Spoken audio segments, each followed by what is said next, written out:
Pues buenas tardes y bienvenidos a esta segundo evento, charla de Organizaciones de Futuro, la plataforma pública del Centro de Innovación de Valencia, Las Naves. En ODF, Organizaciones de Futuro, lo que buscamos es pues, traer inspiración de organizaciones, empresas que están funcionando de otra manera, que están liderando de otra manera, que están organizando, tienen prácticas de trabajo diferentes, que apuestan también por otro impacto. Y esta tarde tenemos como caso invitado la empresa Flywire con Felipe Talavera, su vicepresidente, VP de Ingeniería. Buenas tardes, Felipe.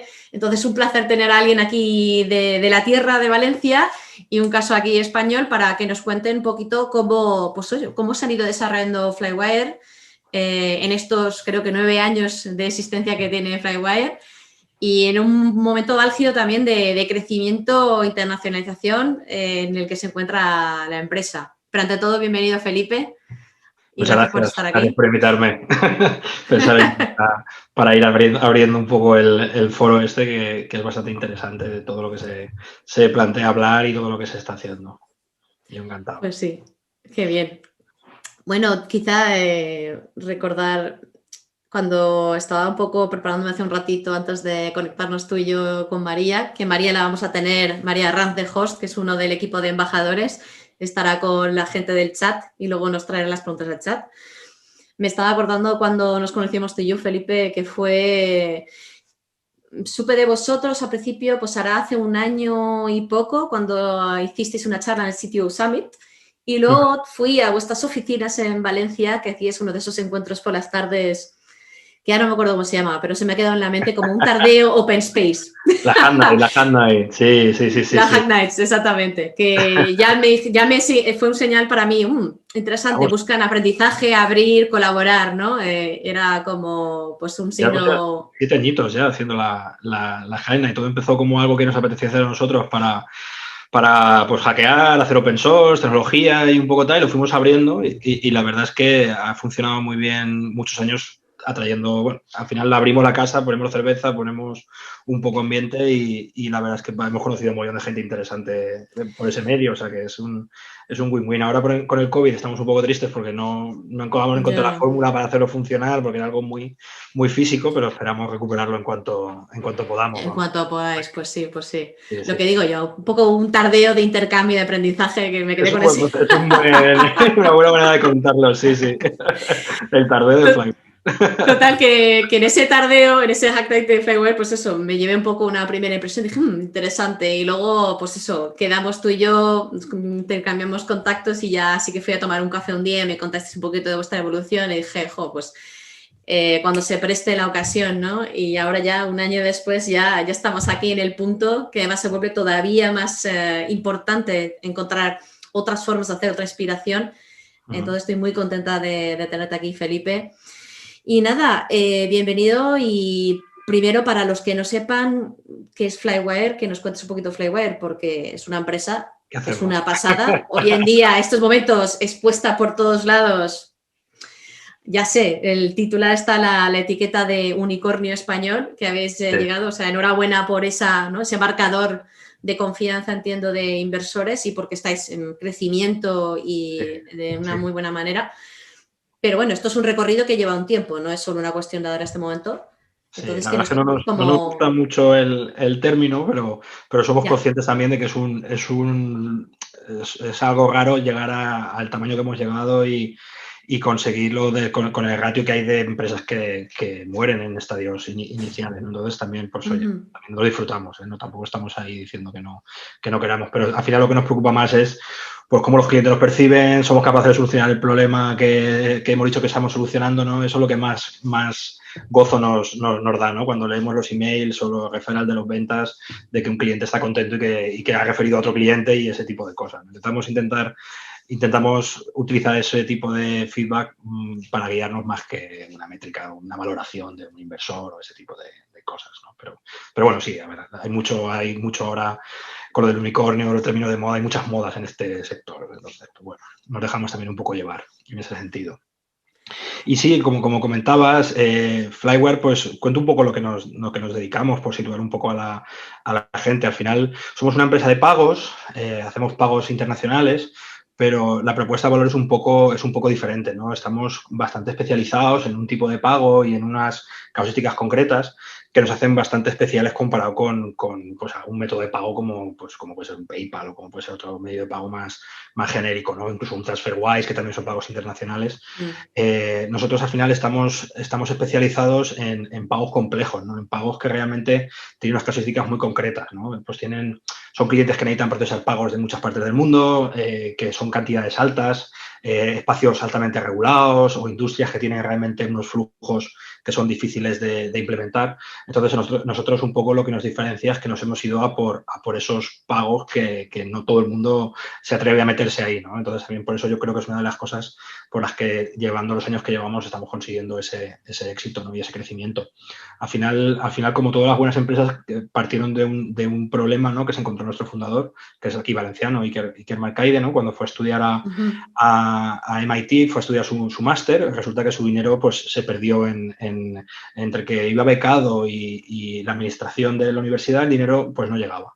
Entonces, él se dio cuenta de que bueno, estuvo a punto de perder la matrícula de clase, bueno, pasó unos mesecitos ahí bastante apretados, el pobre, nada más llegar a Estados Unidos, y al final resulta que el dinero estaba en la cuenta, ¿no? Y que lo que se dio cuenta es que todo el sistema que tenían de las universidades para reconciliar esos pagos, todo el sistema bancario y demás, pues no era eficiente, ¿no? Al final como él tampoco sabía mucho de pagos, pues se le dio la manta a la cabeza y dijo, esto se puede hacer mejor, ¿no? Y de ahí nace un poco la propuesta de valor inicial de la empresa, ¿no? Que los primeros años estuvimos súper enfocados en intentar demostrar o validar que realmente ese problema éramos capaces de solucionarlo, ¿no? Dando toda esa red bancaria y de proveedores que tenemos, desarrollando tecnología, intentando ver que los usos, cómo ponerlos entre la universidad y sus estudiantes para poder que nos utilizaran, ¿no? Entonces, los primeros años fue todo enfocándonos en ese sector y en esa industria y en ese pago de estudiantes de cualquier punto del mundo que se iban a estudiar inicialmente a Estados Unidos, a universidades americanas y que tenían que pagar su matrícula, ¿no? Pues estudiantes de China, India, Corea,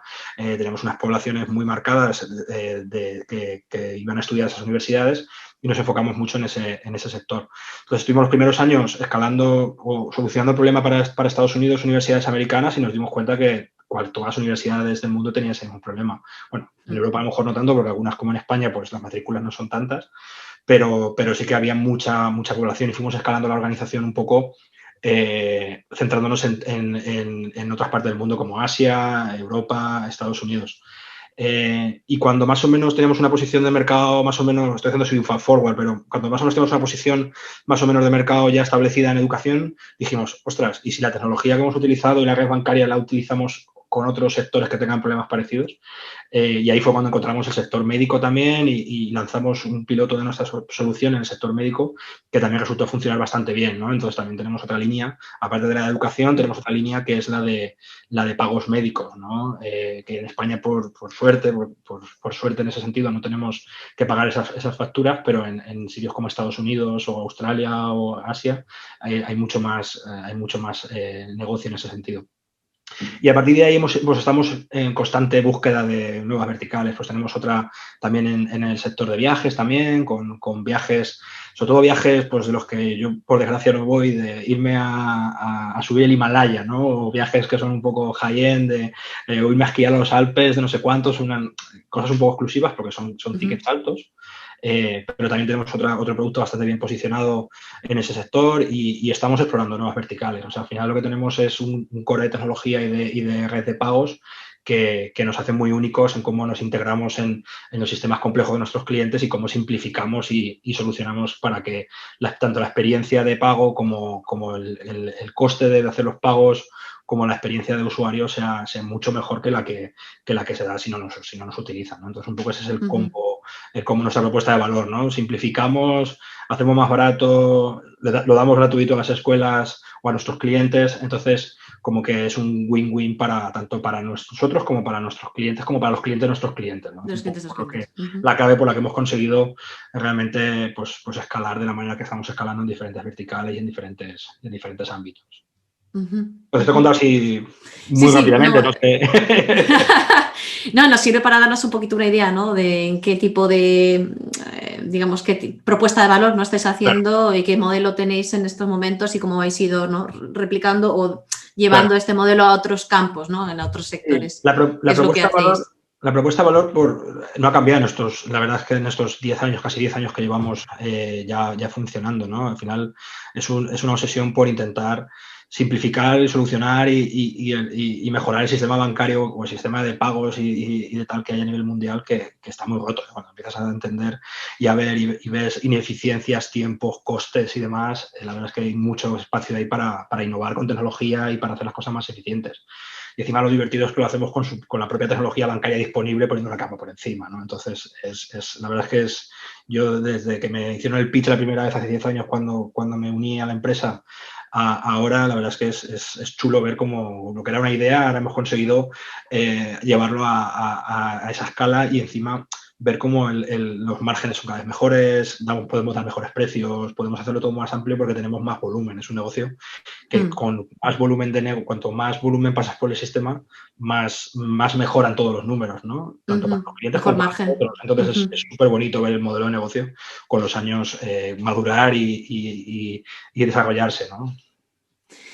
¿Y cómo empezasteis al principio? Si volvemos a ese momento que te hicieron ese pitch, ¿no? ¿Cómo surgió esto? ¿Quiénes erais? ¿Y Sí, cómo os organizasteis para resolver este reto que traía Iker, ¿no? En su sí, momento, que dijo, no, aquí tenemos que solventarlo. Él sin claro, saber, entiendo, de ingeniería ni nada, claro. pero venga, vamos a afrontar esto. Pues yo siempre digo que nos pilló en un momento que fue casualidad, ¿no? Que pasábamos por ahí y estábamos en ese momento y nos pilló en el tal, porque yo siempre digo, 2 meses antes, mi compañero Vicente y yo, que fueron los dos primeros contratados, los dos ingenieros que empezamos, que nos creímos un poco el pitch de Iker, dijimos, venga, vamos a ayudarte con esto, ¿no? Realmente no había nada más que una idea y un proyecto y un business plan y Iker y un par de personas más pues con algo de dinero que hayan conseguido para empezar a montarlo, ¿no? Pero al final, pues te tienes que creer un poco, te lo tienes que creer un poco y te tiene que apetecer. Tal. Yo me acuerdo que llamé a un colega que entendía más que yo de finanzas, porque yo no sabía nada de finanzas, y le pregunté, oye, ¿esto tiene sentido? Dijo, pues, teóricamente, pues sí que puede que tenga sentido, ¿no? Nos pilló justo a mi compañero y a mí que la empresa en la que estábamos, el CEO acababa de resignar y sabíamos que a nuestro producto le quedaban los días contados, ¿no? Entonces íbamos a un ERE de cabeza. Entonces fue cuando justo conocimos a Iker y nos hizo un poco el pitch y dijimos, nos apetecía un poco probar nuevas cosas porque veníamos un poco quemados de un equipo más grande y tal y teníamos opiniones muy fuertes de cómo queríamos desarrollar algo desde cero, ¿no? Entonces teníamos unos principios que queríamos aplicar y la negociación un poco con Iker fue de, si nos dejas hacer lo que nosotros queremos hacerlo, como lo queremos hacer, nosotros nos unimos al proyecto este loco que realmente no había nada aún sobre lo que trabajar, ¿no? Entonces un poco fue lo que hicimos. Bueno, pues nuestro planteamiento fue, bueno, si hay algo de dinero para unos meses, el proyecto tiene pinta de que tiene sentido a nivel de negocio y nos va a dejar hacer un poco las cosas como nosotros queremos, pues no hay mucha pérdida, ¿no? Como mucho unos meses y una historia divertida de contar, ¿no? Entonces así fue como empezó un poco y nos convencimos nosotros mismos de que podía ser algo divertido para arrancar, ¿no? ¿Cómo era cómo nosotros que quisiéramos hacerlo? ¿Qué fue, vamos, lo que le enchufasteis de inmediato al Claro. inicio?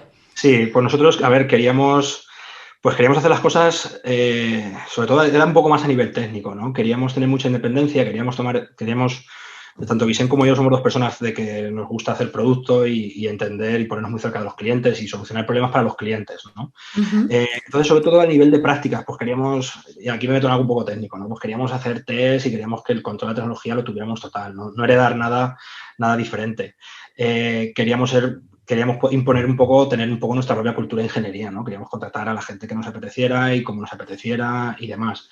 Entonces pusimos una base ya sobre todo de construcción de visión de cómo queríamos construir ese producto a nivel técnico y de un poco cómo queríamos gestionar un poco la situación. Pero bueno, algo muy bajo, ¿no? Muy vago. Tampoco es que tuviéramos una visión súper de que íbamos a llegar a tal. Teníamos claro que, y de hecho yo, pues era uno de los pitch que hacíamos al principio de no sabemos lo que vamos a durar. Somos una startup, estamos con Venture Capital, estamos intentando solucionar un problema, no sabemos si vamos a ser capaces de solucionarlo antes de quedarnos sin dinero, ¿no? Y los primeros años, un poco la tónica fue esa. Y a todo lo que contratábamos era como, bueno, te podemos prometer que lo estamos pasando bien, que estamos haciendo las cosas como creemos que hay que hacerlas y esto es como creemos que se deben hacer, ¿no? Y un poco fue esa la dinámica y un poco lo que también nos enganchó al principio a todos los locos que nos sumamos a un proyecto que estaba tan en la infancia o en ese estadio tan temprano, ¿no?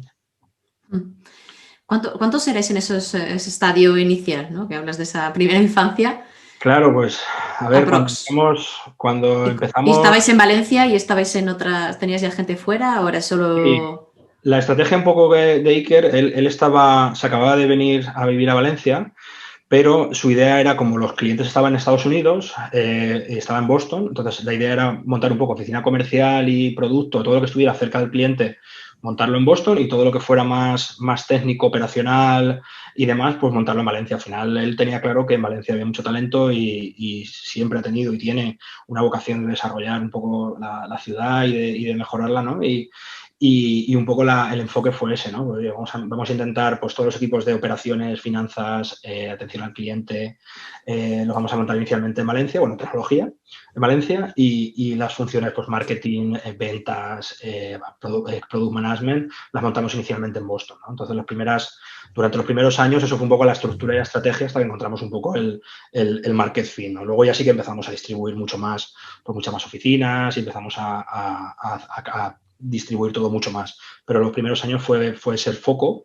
Y bueno, pues cuando yo entré y mi compañero, que fuimos el primer y segundo contratación, por ejemplo, ese mismo día empezaba la chica de ventas que aterrizó ya directamente en un cliente en Boston vendiendo la primera escuela. Entonces, desde el primer día teníamos ya clientes que yo la primera semana era como un poco de, pero si no tenemos nada que vender, no hay ningún sistema, ¿no? De hecho, la semana antes de empezar, Vicen y yo fuimos a deprecar y a migrar el sistema que había utilizado Iker para conseguir el dinero, que tenía algo de uso, y lo cambiamos por algo que tal y ya se empezó a vender con ese prototipo, ¿no? Entonces, el primer Con día... el primer prototipo súper básico y rápido a arrancar. Claro, que yo flipaba de plan, pero si no tenemos nada, si no funciona, no, hay que vender y hay que empezar a coger feedback de clientes, ¿no? Entonces, como que desde el principio el foco muy claro, no pasamos meses diseñando en una pizarra lo que íbamos a hacer, sino que nos tiramos a la piscina a hacerlo, a conseguir relaciones bancarias, tal. Entonces, el primer año y medio fue bastante intenso porque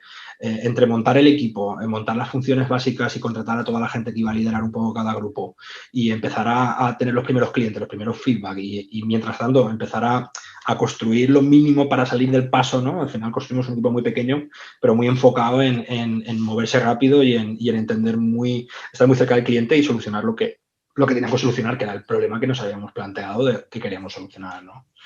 Sí. Entonces, esa fase, pues sí, crecimos unas 50 personas que más o menos a nivel global y conseguimos ese market fit, porque al final estamos en una industria que requiere mucho capital para empezar a rodar, ¿no? Al final necesitas infraestructura bancaria, necesitas cumplir una mínima regulación, entonces no es como una aplicación de consumidor, ¿no? Que parece que con encontrar la idea y engancharlo parece que puedes escalar más rápido.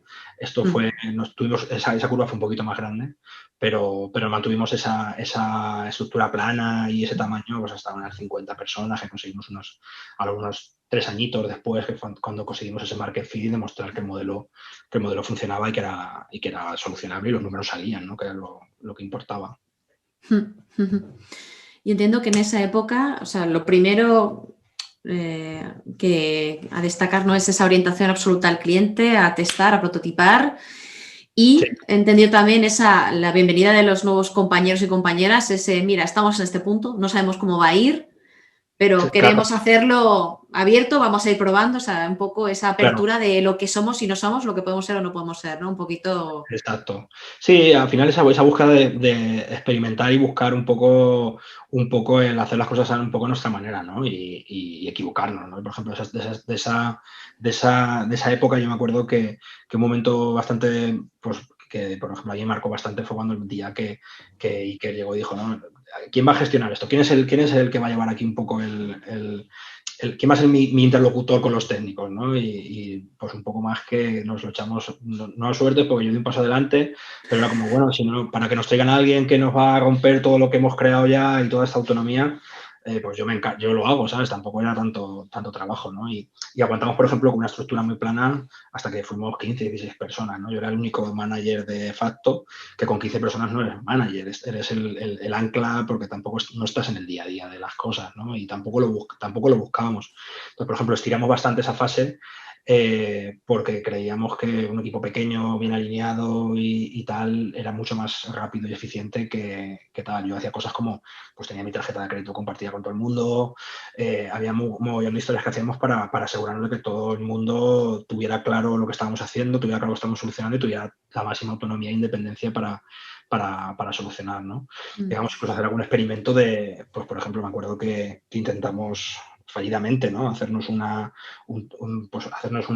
tema de los salarios, hacérnoslo entre nosotros un poco en plan en abierto, ¿no? Decir, bueno, vamos a hacernos feedback, vamos a poner un proceso. Incluso intentamos hacer un dry run para ver si éramos capaces de poner de acuerdo y no fuimos capaces y lo paramos y seguimos otra cosa y nunca llegó a nada, ¿no? Pero ahora, por ejemplo, me acuerdo y digo, joder, ahora que estamos con los carriles, con toda la historia de una empresa mucho más grande, sí que intentamos en aquel momento, digo, si hubiéramos conseguido poner aquella piedra, si hubiéramos empujado un poco más, que a lo mejor la cultura de todo el equipo, incluso de la empresa, hubiera sido muy diferente, ¿no? Pero sí que teníamos ese espacio para poder jugar y explorar terrenos que os planteabais también temas de, o sea, cómo reconoces a nivel salarial, cómo os dais feedback, estabais ya en ese momento también ya experimentando con todo.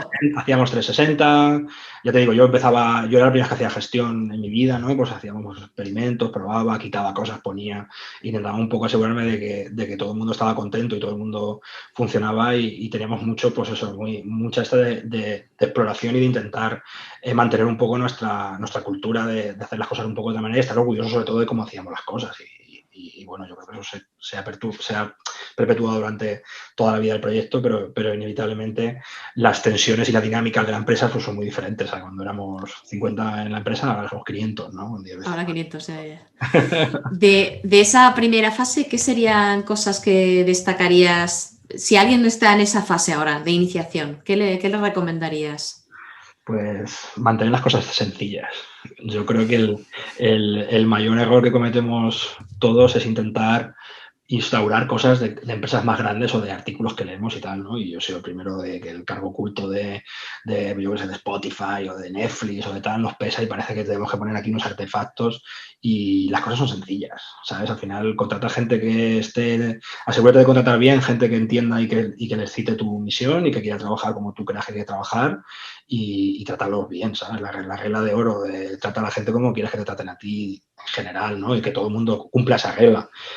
Si tienes un poquito de suerte y no contratas a nadie que no está en la misma página y las cosas, pues es un proceso muy sencillo de coordinación, colaboración y tal, nada va a salir mal, pero es muy típico. Yo veo muchas empresas que vienen, algunas veces hago algo de apoyos a empresas y cuando la gente me lo pide, pues le echo un cable. Y yo veo gente intentando masticar cosas que no son ni para su escala, ni para su tamaño, ni su contexto y creo que eso hace mucho daño más que bien, ¿no? Entonces, sé que es difícil cuando estás ahí porque el último que has leído parece lo más tal y si nos pega esos tiros no tienes experiencia, pero cuando a mí me preguntan siempre digo cosas súper sencillas y la gente se queda como súper defraudada de pensar que vienes a dar la receta del éxito y la receta a aplicar y eso no existe, ¿sabes? Al final yo creo que cuanto más simple y más sencillo y más honesto, mucho mejor y mucho más sencillo de gestionar y de explicar y de hacer todo. Entonces, siempre lo digo, por eso lo digo súper rápido. Lo más sencillo. Lo clarísimo. Lo más sencillo. Simplifica. Como vuestro producto, simplifica, ¿no? Simplifica. Sí, claro, esas son las mejores soluciones, siempre. Entonces, Felipe, ese era el inicio y cuando empezáis a crecer. Cuando las cosas, pues eso, estamos hablando de escala, ¿no? Y complejidad. Hay momentos, ¿no? Fases de desarrollo, entonces necesitas cosas diferentes. ¿Cómo ha ido cambiando en el tiempo? ¿Cómo ha sido a lo mejor esa segunda fase cuando empezó ya el crecimiento? Claro, yo creo el producto está validado, vamos, eso va a tirar. Claro, tenemos como 3 fases muy, muy claras, ¿no? Yo la primera que pongo, que siempre son los primeros años hasta que encontramos el market fit, que es hasta que llegamos a unas 50 personas o así. Luego hay otro momento en el que crecemos hasta o sea, el escalado de la empresa, ¿no? En el que seguíamos siendo un equipo único, con los técnicos en Valencia y gente de producto y en Boston, y seguíamos un poco manejando esa estructura, que llegamos a ser unas 70 personas en el grupo y unas 200 personas a nivel compañía, ¿no? Yo creo que ahí es donde, en esos años fue donde más experimentación hicimos, porque estaba todo bastante estable, ¿no? Teníamos un solo producto y lo que estábamos era metiendo más tamaño a lo que estábamos haciendo, ¿no? Entonces, esos años sí que llegamos, por ejemplo, cuando la fase primera que te decía de 12-15, pues éramos un par de equipos partidos por la mitad y algo muy sencillito. Sí que en esa segunda fase sí que llegamos a ser unos 8 equipos, más o menos 8 o 9 equipos, autónomos totalmente. Entonces, ahí empezamos a jugar bastante ¿Y qué con... decir autónomos? ¿Cómo es autónomos? Para que la gente nos Autónomos entienda. en nuestro contexto de construcción de producto lo entiendo como equipos que son capaces, o sea, que tienen una misión, una visión de lo que están haciendo, tienen una área delimitada en la que son responsables y son capaces, sin tener dependencias con otros equipos, de construir y de moverse de manera independiente. Al final son como empresas dentro de empresas, ¿no? Pues en nuestro caso, pues ponemos pues son desarrolladores, QAs, gente de producto, ponemos todas las funciones con todos los skills necesarios para que se puedan mover de manera independiente. Es un poco lo que hacemos, que al final es un poco la estrategia que hemos llevado desde el principio hasta ahora. Intentamos que esos equipos sean de esa manera. Son algunos de los principios que comentaba antes sobre los que nos apoyamos, ¿no? De Stream Programming, Lean y Agile, ¿no? Un poco cogemos ese cóctel y nuestra adaptación es, pues intentamos que sean equipos así. ¿Por qué? Porque echamos de menos y creo que se trabaja bien cuando son equipos pequeños que te conoces a todo el mundo y que la colaboración y la cercanía es esa, ¿no? Entonces, cuando a los equipos les das una área, les das una responsabilidad y dices, estos son vuestras métricas, esto es lo que esperamos, a donde tenemos que llegar, y les empoderas, los equipos son capaces de hacer mucho, ¿no? Entonces, es un poco la estrategia que hemos llevado para hacerlo, ¿no? Entonces, en esa época, pues llegamos a ser pues hasta 8 o 9 equipos totalmente autónomos dentro de la organización. Nos sincronizábamos, nos coordinábamos utilizando el framework de OKRs, no sé si lo conocéis, Sí, o de Results. Poníamos una estructura en la que los equipos hacíamos bottom-up, mucho bottom-up y alineamiento desde arriba, que es difícil hacerlo con los OKRs, en el sentido de que tienes que hacer muchas rondas de refinamiento, porque al final tú tienes una visión y unos valles del que quieres llegar con la empresa, y intentas que los equipos, hasta el último ingeniero de los equipos, tenga claro dentro de su zona cómo va a impactar lo que va a hacer en el día a día contra esos objetivos, ¿no? Y eso es difícil de hacer. Nosotros hemos tenido muchos momentos que lo hemos hecho muy bien, otros que lo hemos hecho mucho peor. Es difícil conseguir llegar a ese nivel, porque necesitas que todo el mundo entienda eso, ¿no? Pero aspirábamos y hemos aspirado a llegar a hacerlo, ¿no? Porque al final queremos que cuando pues, un desarrollador no es capaz de cuestionar la estrategia que lleva el producto, o no hay esos feedback loop, la calidad de lo que haces pierde, ¿no? Entonces, intentamos un poco estructurarlo de esa manera y hacíamos unas estrategias en las que los equipos publicaban lo que querían hacer durante los quarters o los periodos que planificábamos, y luego hacíamos como una especie de sincronizaciones, unos rituales en el que traíamos todo el avance, todo el progreso, y los equipos reportaban un poco de, oye, ¿qué hemos encontrado? ¿Qué estamos haciendo? Y hacíamos unas reuniones bastante abiertas para que todo el mundo diera un poco su update de cómo estaban avanzando, de lo que habían encontrado, lo que habían aprendido, lo que habían descartado, un poco toda esa manera. ¿Esos encuentros de sincronización eran con todos los equipos presentes? Solo para hacerme una idea. O sea, toda la transparencia, todo en compartir. Sí, cada 3 semanas los equipos hacemos una reunión que estaba súper estructurada, y los equipos sabían que tenían que ir a contar un poco cómo iban avanzando, problemas, tal, y los equipos mismos eran los que ajustaban luego al comienzo del episodio que llamábamos, que era el ciclo que llevábamos. Ellos planificaban y decidían lo que querían hacer, ¿no? En esos equipos, evidentemente, se integraban funciones de negocio, de los grupos a los que estaban trabajando. Entonces, cada uno de esos equipos autónomos tenía a los stakeholders y a la gente de los departamentos que trabajaban bastante integrados.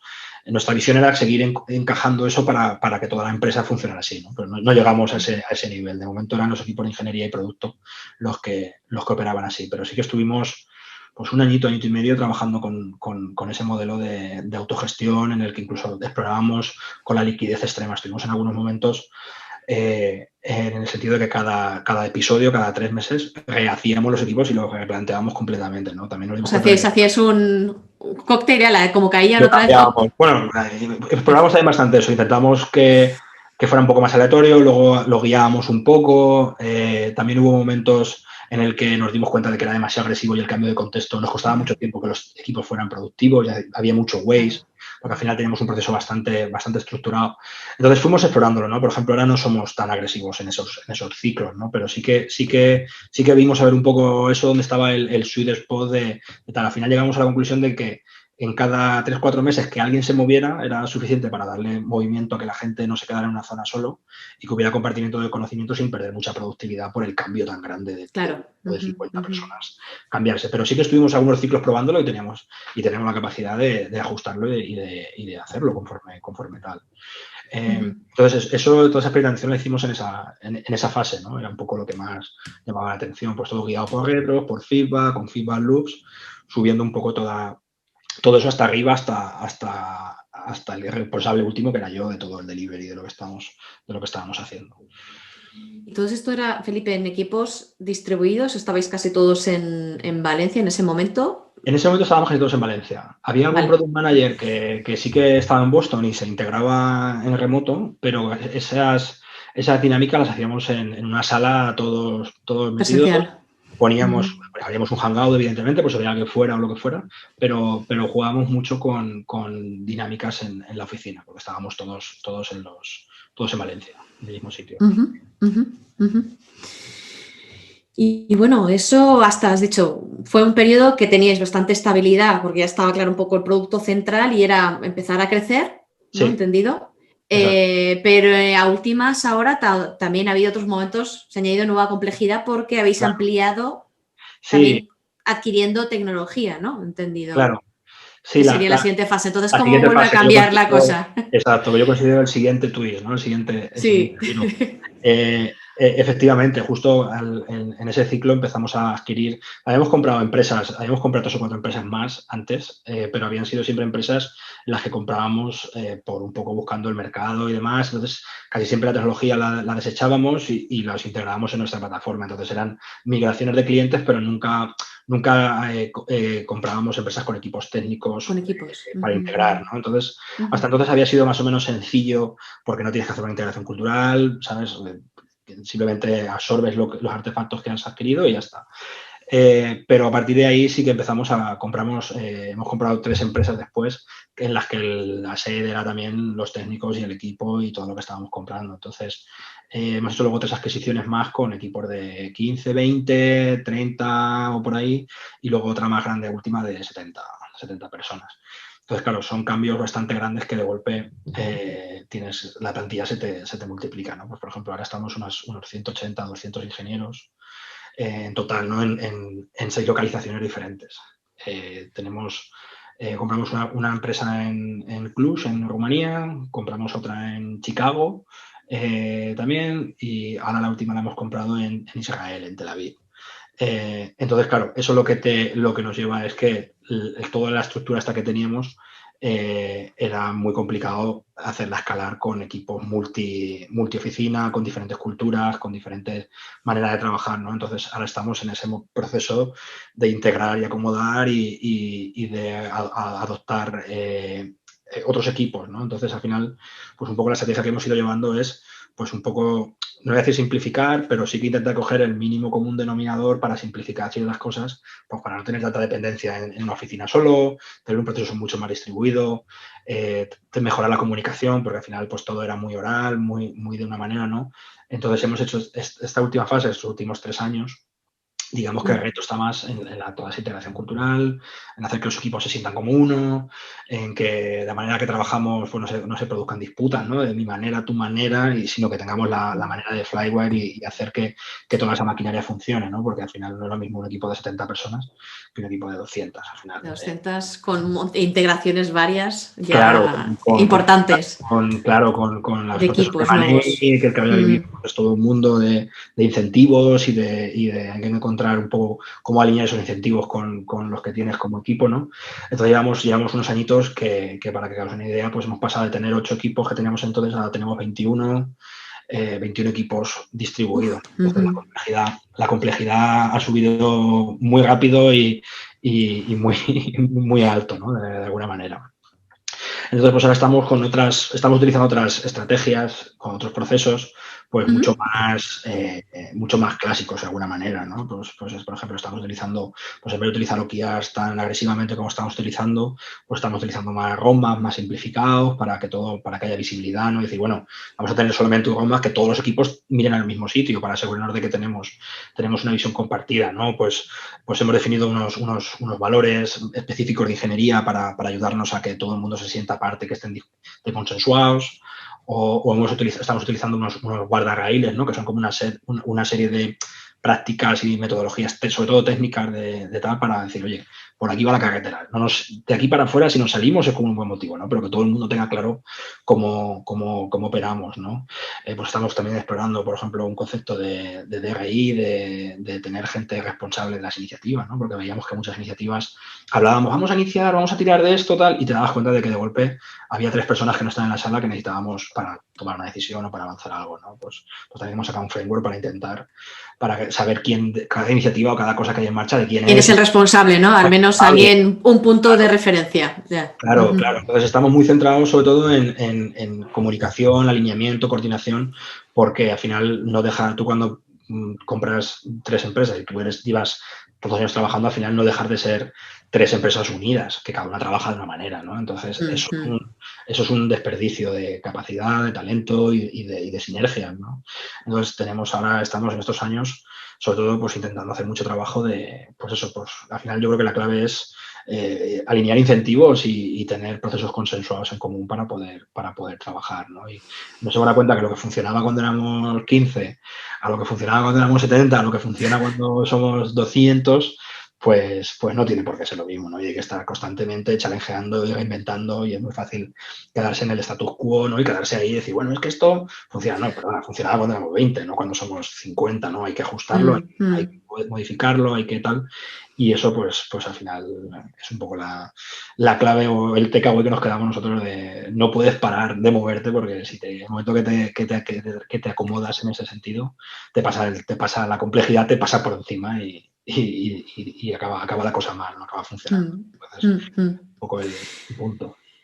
Sí, que nada, que os veis en diferentes puntos obligados a parar y ver, ok, qué estamos haciendo, qué necesitamos en este momento, y un poco a lo mejor despedirse de cosas que nos han funcionado o apartarlas a un lado y decir, espérate, vamos a ver qué nos puede ayudar en este mismo momento, como en este momento, ¿no? Este momento, últimos años, que es un proceso de cambio cultural porque estáis integrando, ¿no? Diferentes grupos, empresas con bastante equipo personal. Donde habéis tenido que decir, oye, pues freno y vamos a conversar y vamos a ver qué son los mínimos, ¿no? Para que vayamos todos en una dirección.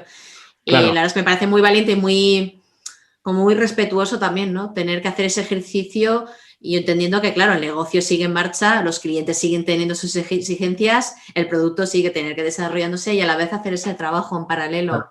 Sí, bueno, también está que todas las empresas que hemos comprado las hemos comprado porque nos mola lo que hacen y queremos más de eso y somos los primeros interesados en que funcione, ¿no? Pero sí, al final yo creo que, en nuestro caso, yo quiero pensar que los valores y principios, aquellos que te decía que cuando empezamos, Vicente y yo, aspirábamos y buscábamos, siguen más o menos, siguen intactos, ¿no? Y que sí que tienes unos pilares de valores y de ideas que quieres que tal y quieres que no se pierdan y se difuminen, ¿no? Y es complicado, ¿no? Porque por el camino pues hay gente que lleva muchos años y al final lo que es raro es como estar 10 años en una empresa como estoy yo o alguno de mis compañeros, ¿no? Entonces sí que hemos tenido un momento de decir, ostras, esto ha cambiado tanto y tan de golpe que hay gente que ya no se ve en lo que nos ha definido como Flyware al principio, ¿no? Y tienes que estar reajustando, revalorando, ¿no? Y pues salen compañeros y dices, ostras, es que ya no somos lo que tal. Entonces, hay momentos de dudas De durante duda, ¿no? el día, ¿no? Y de cansancio y de agotamiento, son muchos años, y estas empresas pues se mueven rápido, ¿no? Y eso te exige pues estar al día, trabajar pues, bastante dentro de lo que tal. Pero es todo un proceso pues como de conocerte un poco a ti mismo y un poco la empresa e intentar siempre ese ajuste, ir haciendo, ¿no? Y, por ejemplo, yo siempre digo que lo divertido de una empresa como esta es que yo no he hecho lo mismo nunca he hecho más de un año nada lo mismo todo el tiempo, ¿no? Siempre es, o estás asumiendo más responsabilidad o estás ayudando a que otros la cojan para tú abrir otro tipo de líneas, ¿no? Entonces, es para mí lo divertido, ¿no? De que siempre hay reto y siempre hay aprendizaje, siempre hay tal y hay que conducir de esa manera, ¿no? Si no, al final te puede acabar pasando por encima y yo lo he visto con muchos compañeros al final que la cosa pues ya deja de ser divertido. Cuando algo deja de ser divertido, pues hay que buscar nuevos pastos. Nuevos, sí. Y Felipe, sé que digamos tu dominio, ¿no? Es la ingeniería, ¿no? Pero ¿cómo es el juego con el resto de partes Sí. de la organización? Hoy 500 y pico, ¿no? Empleados, Sí. 2000 y pico clientes. ¿Cómo es el juego con el resto de las partes hoy en día? Pues hay un reto, podríamos estar unas cuantas horas hablando de eso. Y más internacional, con el CEO Cultural, también ¿no? A nivel tal, o sea, que ha cultural, ido cambiando también en ese nivel, claro, ¿no? claro, tenemos 16 oficinas por todo el mundo, ¿no? Entonces tenemos compañeros en Estados Unidos, compañeros en Europa, pues desde Rumanía a Israel, a Londres, a compañeros en Shanghai, Sydney, Tokio, Japón. Entonces, el aspecto multicultural es un mundo y cuando parece que te has pasado ya todas las culturas, aparecen los israelíes Algo nuevo. con su manera de hacer las cosas y dices, ostras, esto es otra cosa, ¿no?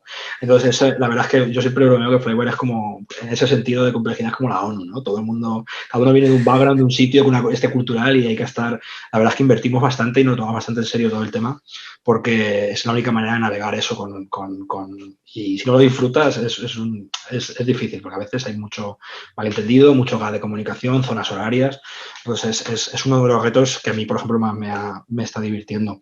Y luego, a nivel de otras funciones y demás, sí, yo al final empecé en la empresa con un puesto muy técnico y conforme la empresa fue creciendo, pues fui absorbiendo, pues al final, como nadie quería hacerlo, pues iba yo cogiendo ese peso, ¿no? Entonces, yo partí de no saber nada de negocio en el sentido de pues, lo que te curioseas y tal, a estar en una mesa con el de finanzas, con el de marketing, con el de ventas y tener que aprender a una velocidad, todo lo rápido que pude, pues como su lenguaje y sus problemas y sus particularidades, ¿no? Entonces yo al principio siempre llegaba como súper naif de, no, es que las cosas bien hechas o mal hechas, ¿no? Aquí o lo hacemos así o lo hacemos así, ¿no? Y luego empiezas a ver que bueno, pues como tú lo haces es porque tú tienes unos sesgos y una manera de hacerlo y que cada departamento tiene unas costumbres, ¿no?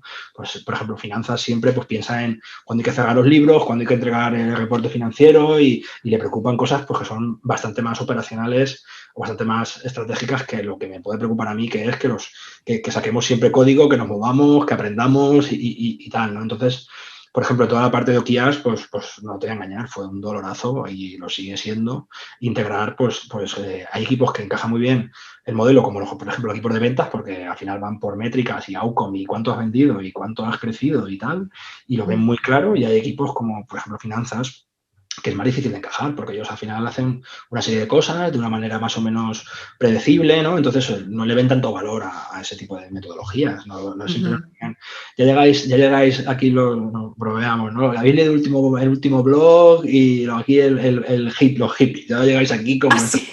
Sí, era siempre... Porque yo lo veía como mucho más de otra manera, ¿no? Entonces, lo hace complejo, ¿no? Y creo que hay ciertas cosas, por ejemplo, que nosotros intentamos adoptarlas y que hubiera bottom-up y que se cogieran y hay cosas que no llegan a encajar si no hay un mandato del CEO, ¿no? O se lo creen los ejecutivos, ¿no? Y se ponen.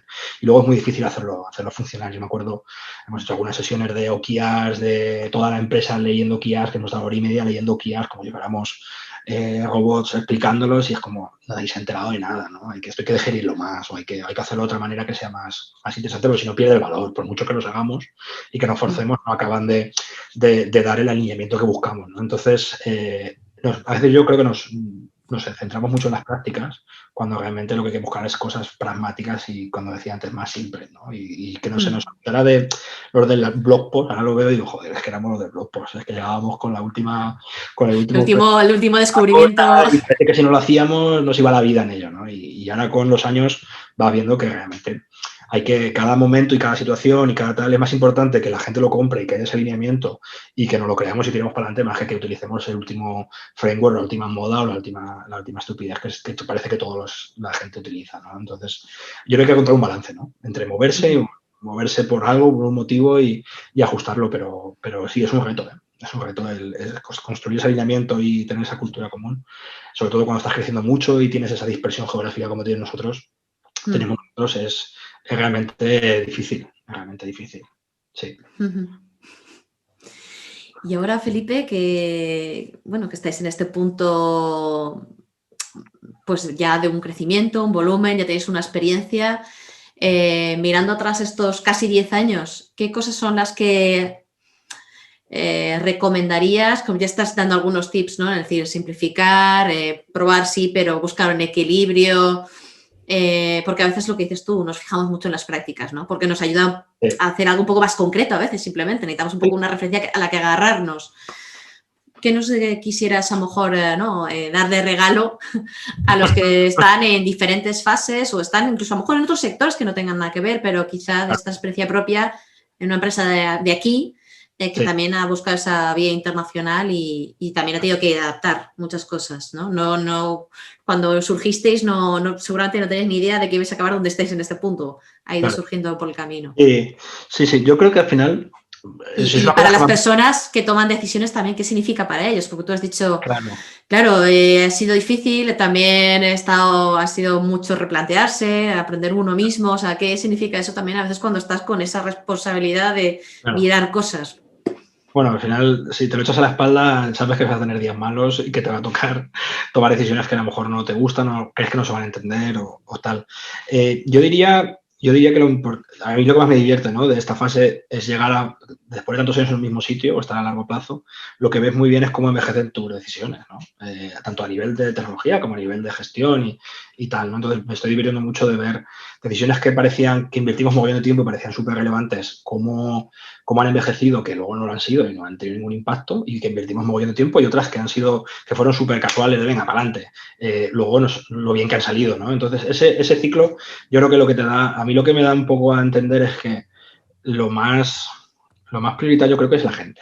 Es encontrar gente que realmente tenga conciencia de sí mismo, de que tenga un espíritu crítico y de aprendizaje continuo, ¿no? Y que realmente se conozca a sí mismo y que siempre esté abrazando el cambio. No sé que es un atópico, ¿no? Pero hay gente que encontrar esa gente, sobre todo en los estadios más iniciales, que sabes que se van a cuestionar las cosas y que tienen una conciencia de sí mismos grande y saben cuáles son sus puntos débiles y hablan de ellos sin ningún tipo de problema, creo que es un mejor consejo, ¿no? De contratar adultos o maduros, gente madura, no es un tema de edad, es un tema de cómo te ves a ti mismo y de lo que sabes que eres bueno y lo que no, y no tienes ningún problema de hablarlo, ¿no? Entonces, al final, yo creo que siempre las cosas que más me arrepiento es de no haber gestionado una situación antes más rápido de lo que tal, porque al final, cuando hay gente involucrada de compañeros o alguien que pues no está funcionando y demás, siempre son las cosas que yo creo que quitan más productividad o quitan más motivación a la gente, ¿no? Entonces puedes perder gente buena por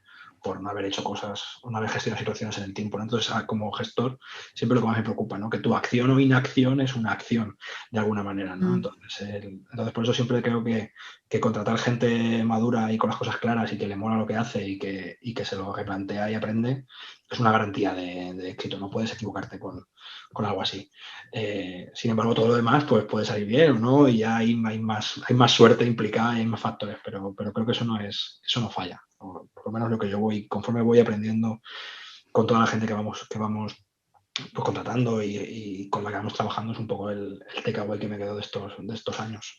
Pero vamos, aún me quedan años. Esperemos, claro que sí, supongo. Pero bueno, hoy en día, pues 10 años son ya 10 años, y más en una empresa en tecnología, hay gente que cierta reciente creación y de tecnología, exactamente. Sí. Pero bueno, súper, creo que es una... Que ha sido cada año y medio, al ser cambio de ciclo y de escala y de tamaño y de responsabilidad, pues me lo sigo pasando y me lo pasa muy bien siempre. Aprendiendo, al final yo soy un adicto a aprender cosas y soy muy curioso, entonces cuando no ha sido tema de la escala, pues ha sido funciones diferentes, o ha sido un producto, o ha sido hacer las cosas de otra manera. Entonces, al final yo creo que se han pasado demasiado rápido. Muy bien, pues nada, gracias Felipe. Yo lo que me llevo antes de ahora abrir, no a todos, las preguntas que ya veía por el chat que salían las ventanitas, me quedo con esto último de un poco lo importante, ¿no?, que son las personas, ¿no? esa madurez, en el sentido, no sé, que uno se conozca, esa conciencia crítica, ese saber renovarse, adaptarse, que entiendo que también te representa a ti por tu No, no, yo soy propia trayectoria. el vivo ejemplo de alguien que cuando empezamos pues sabía lo que sabía y la he liado de todos colores. O sea, eso es así. No, sí. Y entonces, nada, con eso tenemos un ejemplo. Lo que me fascina de Flywire es esa absoluta orientación al cliente desde el minuto cero y luego con los cambios y de escala y de complejidad y, bueno, en el punto que estáis, ¿no? Ese siempre experimentar y adaptar, ¿no? Que es uno de los claros, para mí, cambios fundamentales que necesitamos abrazar, creo que en muchas empresas y organizaciones que llevan a cosas que no podemos predecir y da esa capacidad de innovación y adaptación que necesitamos, ¿no? En los momentos que estamos viviendo especialmente. También yo creo que no hay que tomarlo, creo que también es un poco tópico lo de la innovación, tal, parece que todo el mundo innova. Yo creo que todo el mundo que hace innova, ¿no? Pero creo que también hay que tener en cuenta el trade-off que haces con eso. O sea, nuestra organización no es para todo el mundo. O sea, quiero decir, en nuestro equipo siempre una de las cosas cuando estamos entrevistando gente, siempre, si no te mola estar leyendo artículos sobre tecnología nueva, cosas que van saliendo, que te cuestionen tu trabajo, que te hagan, que te dan, que tal, es un entorno, puede llegar a ser agobiante, ¿eh? Yo he visto gente que entra y está en una fase de su vida pues, más tranquila o no le apetece invertir ese tiempo en eso o no tiene esa curiosidad tan puede llegar a ser un repulsivo de que cara tal porque al final lo que quieres es o buscamos gente que sea un poco como nosotros en ese sentido, ¿no? Entonces, también puede ser, es una decisión de diseño de la organización, no es algo que hayamos dejado tal y buscamos gente y descartamos gente en proceso de selección porque creemos que no tienen ese intrínseco, ¿no? Y lo tienes que disfrutar. Entonces, puede ser un sitio muy divertido o puede ser un sitio muy agobiante en ese sentido, ¿no? Pero son cosas, al final yo creo que no hay que dejar nada de ese tipo cultural a la suerte, ¿no? Hay que intentar diseñar o entender o hacer ese tipo de cosas que sean buscadas más que otra cosa. Muy bien, pues gracias por ese apunte. Es verdad que igual ese entorno tan no es para todos. Pero a la vez, en estos momentos que estamos, por ejemplo, ahora con el COVID, que ha cambiado el contexto de todo, obliga a buscar, sí que obliga a esa apertura en muchos campos. Entonces, quizá tenemos aquí un ejemplo, ¿no? de que gracias aún no siendo a lo mejor un ritmo para todos o en cualquier momento de punto de vida de uno, pero quizás sea una referencia, ¿no? de cómo hacer. Bueno, pues Felipe, yo me voy a guardar preguntas que me quedan en el tintero en este punto y sí que vamos a dar entonces pie a las personas que se han conectado para que sigan, pues eso, indagando un poquito más en cómo hacéis en Flywire y cómo hacéis en Flywire. ¿Te parece? Claro, vamos a darle. Vamos allá. María. Bueno, chicos, súper interesante. Pero vamos, yo os lo agradezco a los dos muchísimo. Tenemos a José Luis, que tiene muchísimas preguntas, especialmente acerca sobre el management. Lo que pasa que bueno, José Luis, ¿te parece si mejor lo comentas tú o como veas? Aprovechamos una pequeña ronda. Perfecto, gracias José Luis. Muy bien, nada, gracias a vosotros. Muchísimas gracias Felipe, porque me ha encantado lo que has contado, me parece de un sentido común y de una practicidad muy buena y es un aprendizaje buenísimo. A ver, yo tengo muchas preguntas, voy a empezar por las que he escrito, perdona el interrogatorio. Cuando hablas de equipos autónomos o equipos autogestionados, ¿esto significa que las prácticas típicas, tópicas, corporativas, por ejemplo, de esto que odio, que es recursos humanos, people, organization, como quieras, sí, las desarrollan ellos de principio a fin? Por ejemplo, la contratación y selección de personal, por ejemplo, las evaluaciones de desempeño como los feedback que tengáis, si tienen una cuenta de resultados propia y presupuestos propios, es decir, ¿hasta qué nivel de autonomía llegamos? Porque estas son las preguntas que nos suelen hacer, ¿no?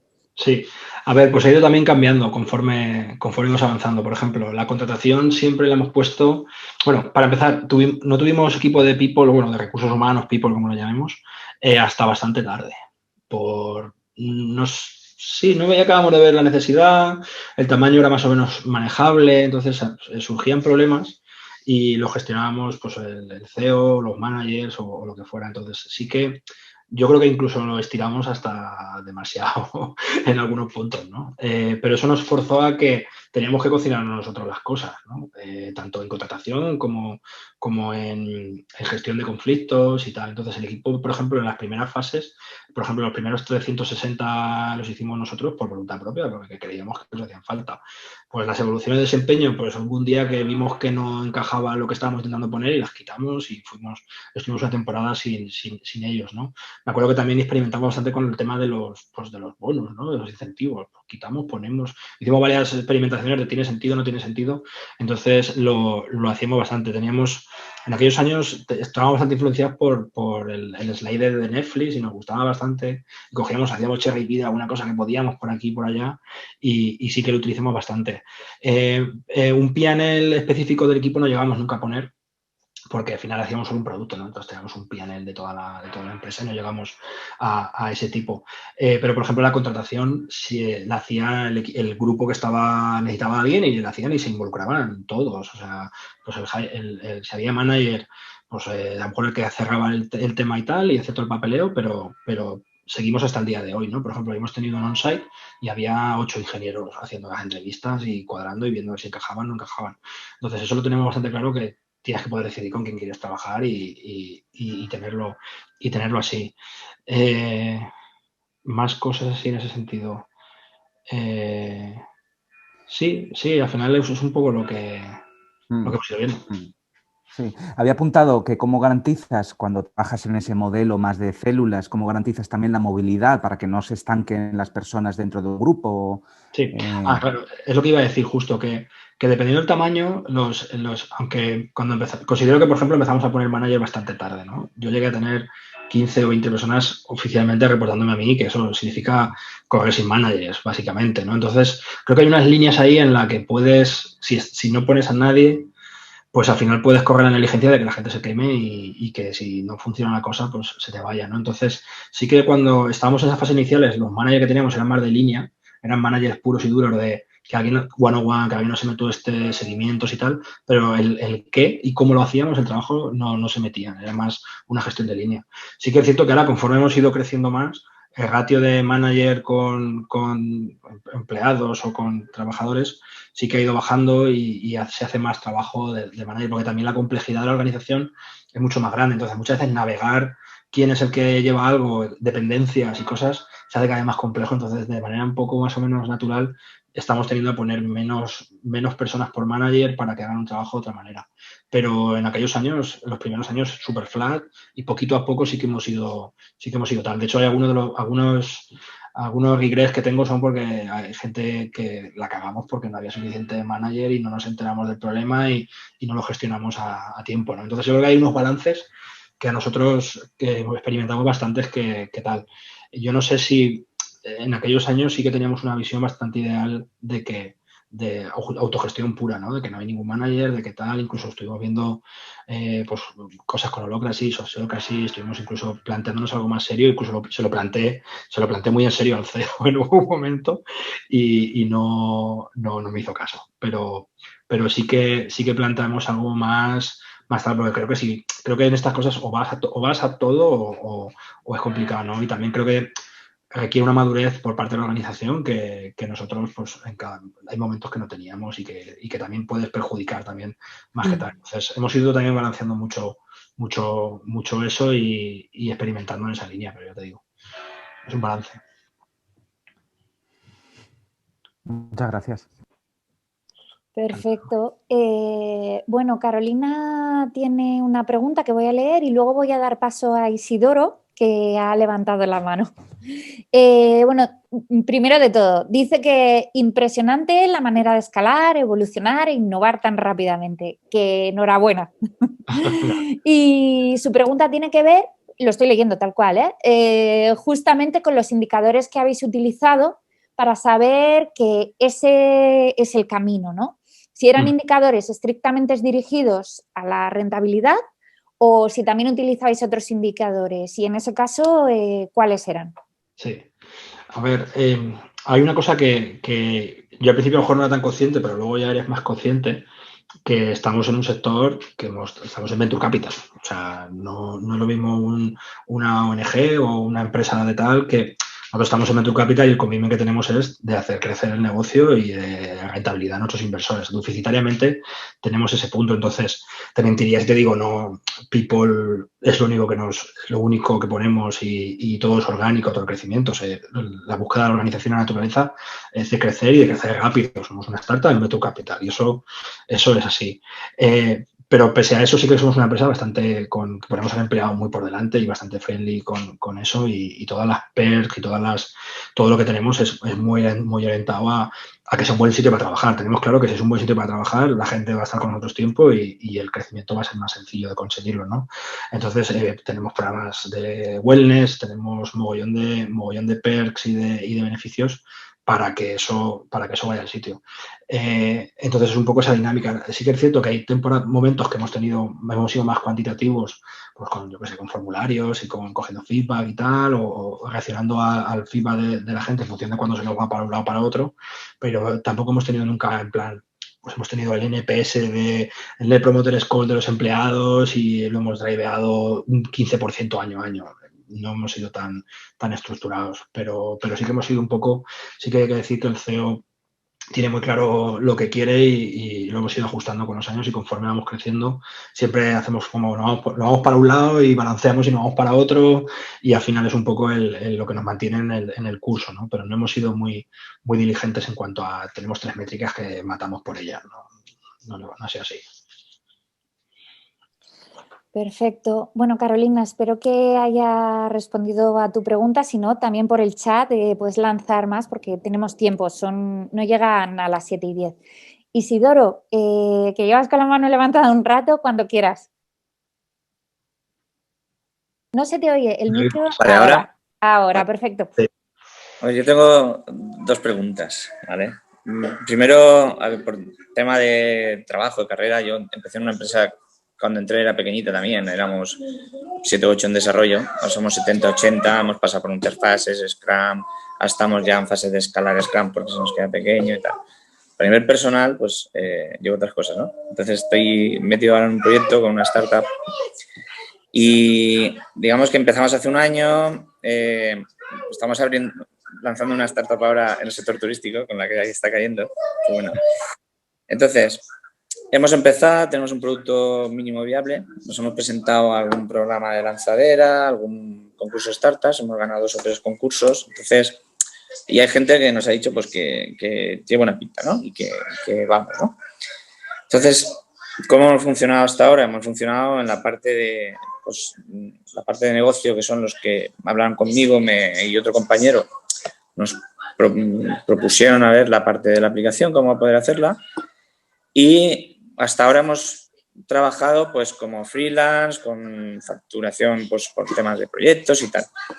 Pero claro, ahora ya nos estamos planteando de lanzar un producto en marzo del año que viene, porque para pillar la temporada de verano del año que viene. Y claro, el otro día nos pusimos a hacer cuentas ahí, sacamos las épicas y todo lo que había que hacer. Y ahí hay muchas horas de trabajo, ¿no? Entonces ya estoy en la fase de... ahora hay que ver cómo hacemos, ¿no? Contratamos gente a tiempo completo, seguimos buscando de freelance que tenga más experiencia. Entonces yo, con mi compañero de la parte técnica, digamos, estamos en esa parte de cómo lo afrontamos ahora. Entonces, mi pregunta es, ¿vosotros cómo empezasteis? ¿Directamente contratasteis gente? Sí. ¿O era más como freelance? O... Sí, pues a ver, nosotros tuvimos una fase previa a la que yo empecé, porque yo empecé contratado directamente. Entonces, el fundador lo que hizo fue, cuando estaba en la fase de idea, ¿no? Pues construyó un prototipo, cogió algo de pasta, contrató un par de freelance y construyó un prototipo y empezó un poco a hacer pruebas, ¿no? Pues a empezar a procesar algunos pagos, a ver por aquí, por allí. Entonces, él estuvo en una fase que estuvo, creo que fue un año y medio, con ese prototipo, invirtiendo algo de tiempo en ese prototipo y fue el que le valió para coger algo de datos y para venderles la idea y enseñárselo a inversores, a angels y para y para ganar algunos concursos. Él se presentó a algunos concursos de business plans y tal, y ganó un par de concursos. Ganó, creo que la mejor startup del mundo o algo así, un concurso de business plan, que le dio mucha exposición y consiguió más inversores.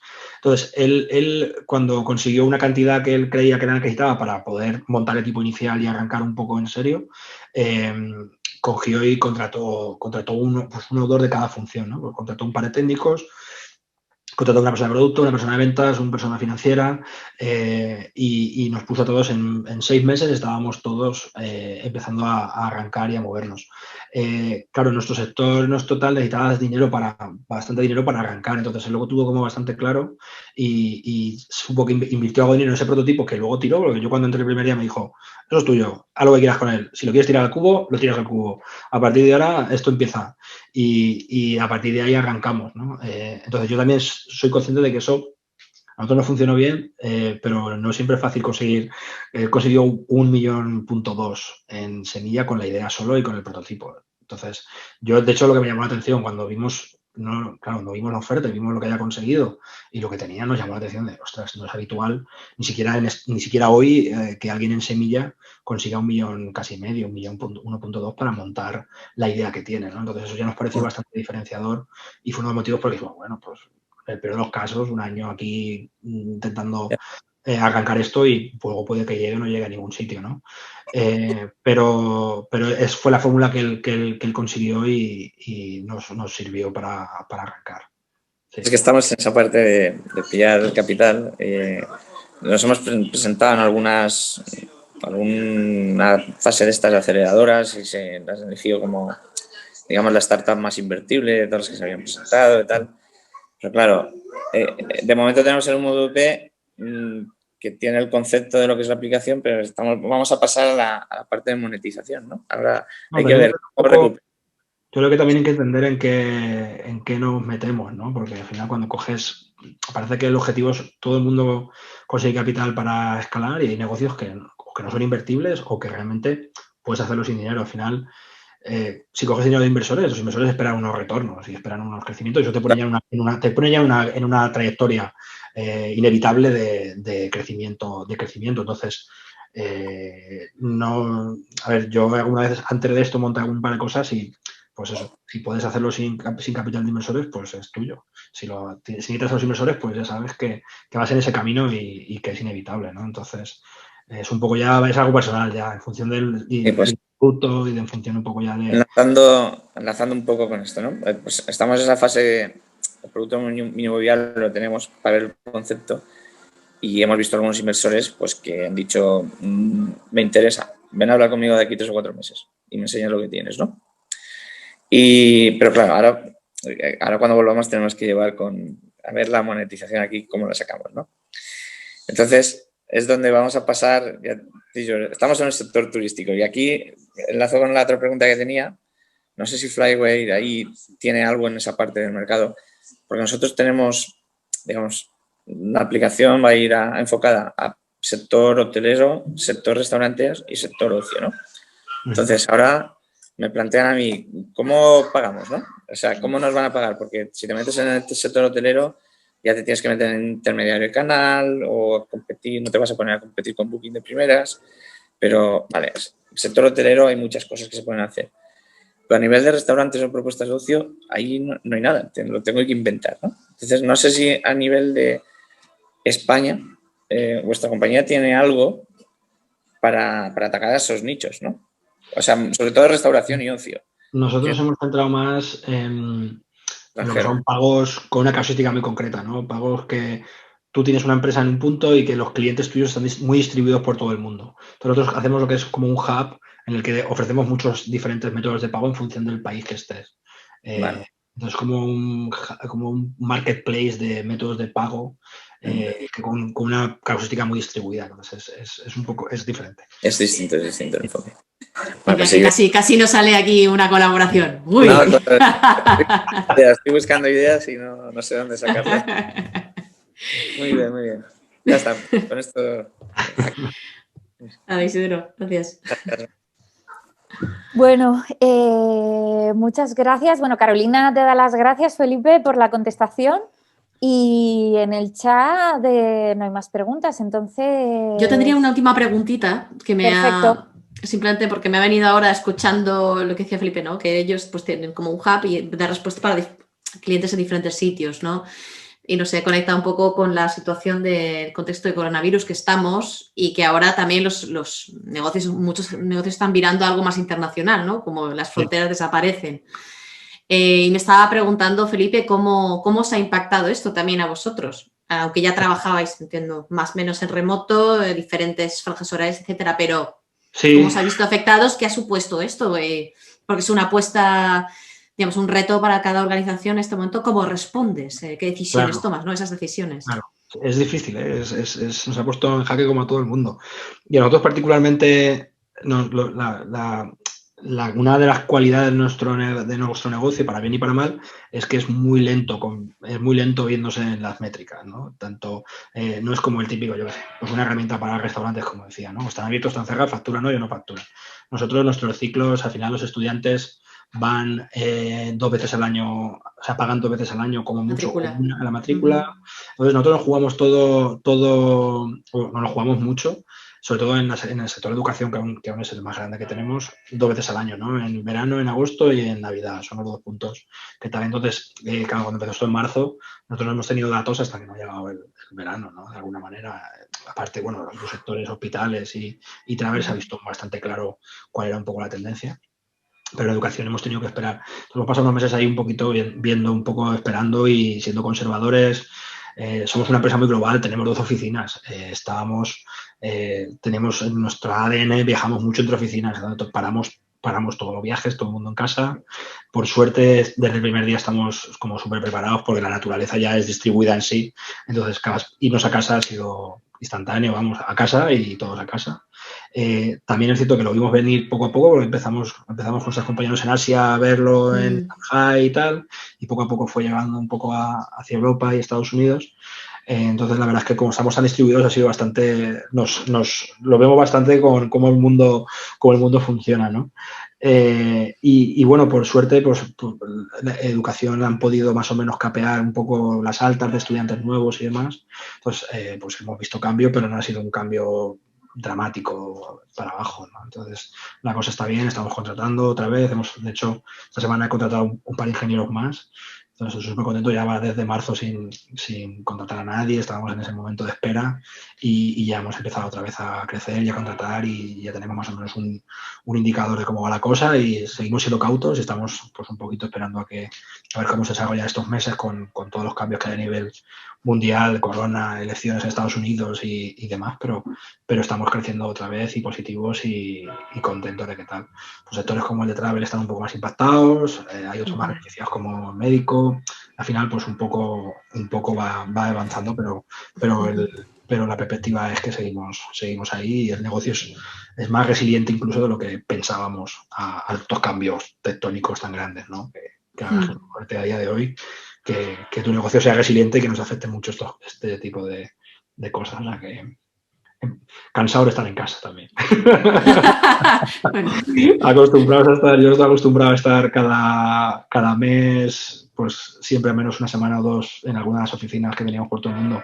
Ahora estar aquí 7 meses o 8 que llevamos sin movernos de casa ha sido también un cambio interesante. Aprovechando para hacer cosas aquí de las que no me ha dado tiempo a hacer estos años y haciendo cosas aquí un poco más locales, pero sí, es un cambio. La verdad es que toco madera que ha sido dentro de todo lo que está pasando, nosotros estamos bien y todo va bien. Muy bien, pues nada, me alegro que vaya bien, siendo eso cautos, ¿no? Y teniendo un poco la ventaja, ¿no? De esos diferentes compañeros y oficinas que hay en el mundo para ver un poco esos movimientos.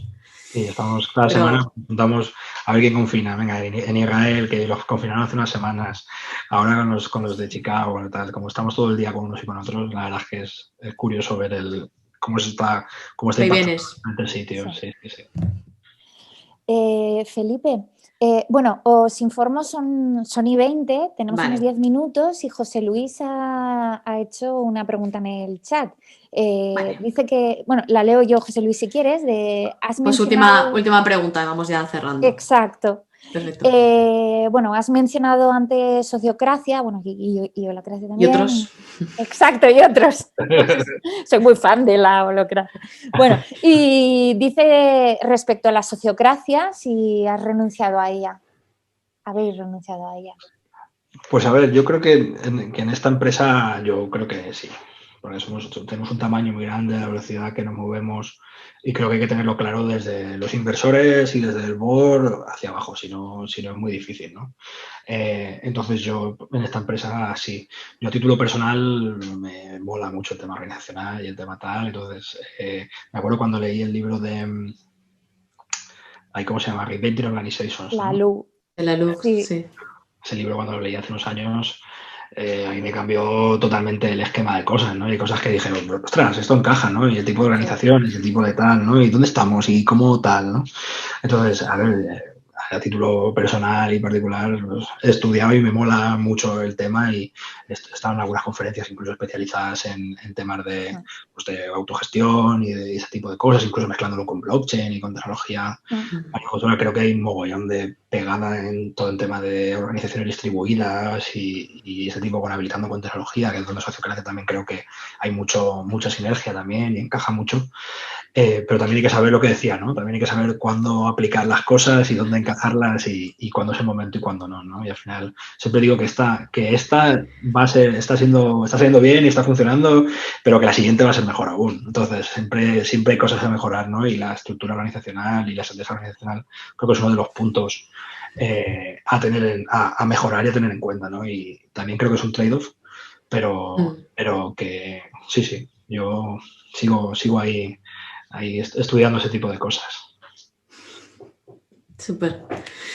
Pues Felipe, para cerrar, venga, voy a aprovechar que has mencionado el libro. Quizá de este año, último libro que has leído, que te ha impactado, que tienes ahí en el tintero de, tengo que probar cosas ya. Cuando se dé el momento.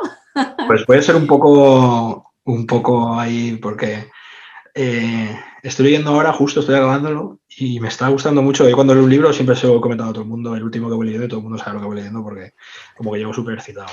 Ahora estoy leyendo El modelo de liderazgo de los jesuitas, que me parece súper... O sea, tengo un amigo que es uno de los que nos ha influido mucho en todo este camino, ¿no? Y siempre lo mencionaba y lo típico que no... Yo creo que no había estado listo para leerlo hasta ahora o no me había coincidido.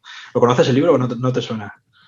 Es un libro viejo, tiene algo de tiempo. No es un bestseller. Lo que habla es el modelo de liderazgo de la organización de los jesuitas, ¿no? Que es una organización cristiana que tiene 500 años y tiene un modelo de liderazgo súper específico. Y lo que me parece muy interesante es que los referentes de liderazgo que tenemos son anglosajones todos y no funcionan. Con nuestra cultura típica no funcionan.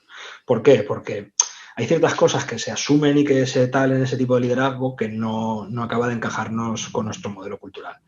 Entonces llevo muchos años leyendo muchos libros de liderazgo, de marines americanos, de entrenadores de la NFL y mandangas de este tipo, que no nos lleva nada más que a perpetuar cosas que no nos encajan culturalmente. Entonces llevo un año y pico leyendo bastante sobre temas a nivel personal, ¿no? Temas de religiones y de entender, por ejemplo, de que estuve en Israel haciendo la adquisición, estuve leyendo bastante sobre el tema de los judíos y me di cuenta que tenía gaps de entendimiento de qué eran los diferentes tipos de religiones y está leyendo algunos libros del tema. Y me ha venido muy natural ahora adaptarlo a la parte más de liderazgo, ¿no? Y me está pareciendo ultra interesante, pero creo que el modelo que plantean hay que adaptarlo porque evidentemente era una organización religiosa, ¿no? Y no estamos haciendo eso, ¿no? Pero creo que es el otro modelo contexto. Que es otro contexto, pero el modelo que plantean de cómo nosotros vemos a alguien que lidera iniciativas, que tiene ciertas cosas, creo que eso es mucho más natural el que ellos plantean porque somos cristianos y es la misma historia, ¿no? Entonces, ese es el que estoy ahora leyendo y me está gustando mucho. Perdona, el autor, el nombre del libro para ponerlo en el chat, porque dice Luis que sí es Chris Lowney. Sí, ese es un jesuita que se pasó a trabajar en JP Morgan. Vale. ¿Cómo se llama? No el autor, sino el libro. El liderazgo por los jesuitas o el liderazgo al estilo de los jesuitas. Al estilo de los jesuitas, exacto. La estoy mirando aquí. Sí, es un Gracias. chico que estuvo en el seminario de jesuita y se pasó a trabajar a JP Morgan. Entonces cuenta un poco los dos modelos que encontró. Y está bien porque te cuenta también historia de los jesuitas, cómo escalaron, cómo hicieron. A mí me gusta mucho la historia, entonces, simplemente por curiosidad histórica de qué contexto tenían, ellos empezaron en un contexto de cuando la colonización y el mundo estaba muy raro, muy cambiando, muy tal. Y te cuenta un poco todas esas anécdotas y todo ese tema y te lo encaja con cosas más de liderazgo y con estudios y con tal. El libro se lee bien y es curioso si os interesa pues toda la parte más es también antropológica, un poco más psicológica, más de ese tipo de cosas. Pero a mí me ha resonado mucho con que con los españoles el modelo anglo no funciona. Entonces, bueno, Felipe, pues y todos los que nos habéis ido acompañando, María, vamos a ir cerrando ya. Sí. Te agradezco mucho ese libro, no tengo ni idea, o sea, tengo una curiosidad increíble, pero me encaja totalmente con esa apertura que tienes y que entiendo que Flywire también tiene, ¿no? Y de entender en cada contexto, en cada momento histórico, ¿no? Lo que parece encajar, ¿no? Y aún así hay que experimentar y hay que probar. ¿Qué? ¿Perdona? Y no son los básicos de cosas de hace 500 años. Sí, claro. No todo se ha inventado. Exactamente. Es que muchas de las cosas también que hoy parecen más novedosas no dejan de ser una reinterpretación o un recuperar cosas de otra manera hoy, en verdad. Entonces, esa mirada histórica, antropológica, pues da mucha apertura y mucha más comprensión, ¿no? A entender la complejidad que tenemos y lo que nos puede ayudar. Nada, otra vez agradecerte mucho el haber estado aquí, el habernos compartido, pues eso, tu storytelling, tu propia visión y perspectiva en ese tiempo de ser parte de Flywire y también, importante también ver también yo lo que veo es ese entendimiento de negocio, ¿no? Que decías que al principio no tenías, pero como ahora ya está muy integrado y cómo eso enriquece, ¿no? En ir pudiendo llevar esa complejidad y esos retos que van surgiendo y ampliar la gestión, vamos, que te ha permitido y os ha permitido, ¿no? Ir creciendo a lo que sois hoy también. Entonces me llevo eso mucho, esa mentalidad de prototipado, esa apertura, esa curiosidad que dices que a lo mejor puede ser para algunas personas demasiado. Y también me alegro mucho que también nos esté yendo bien en estos momentos en los que nos encontramos. Entonces eso siempre es una alegría y entonces nada, que hay que seguir, ¿no? Hay que seguir iterando y probando. Se vaya empujando. Pues sí, muchas gracias a vosotros, me lo he pasado genial y espero que aportando nuestra experiencia la gente pues pueda inspirarse o no cagarla como la cagamos nosotros o cagarla y aprender rápido. Bueno, más bien. No tomarse tan en serio las cagadas, saber que pues, es parte del proceso y es natural y que no implica que lo importante es levantarse y seguir caminando, ¿no? Exactamente. Ese es uno de los cambios fundamentales que creemos en Organizaciones de Futuro, que simplemente hay que darle, que es así, que no pasa nada. Tenemos que levantarnos, ¿no? Es cuestión de levantarse. Y en Flywire tenemos un ejemplo de de darse golpes y otra de levantarse. Exacto. Y nada, gracias por ese aprendizaje y compartir, básicamente, que también lleváis, ¿no? En cómo sois. Gracias por ello. Gracias a vosotros por organizar todo esto. Sigo ahí alerta a todo lo que vais sacando. Bueno, muchas pues muy buenas tardes. Gracias, buenas María. Tardes. Gracias a todos desde que os habéis conectado. Y seguimos próximamente con más. Y mejor o diferente.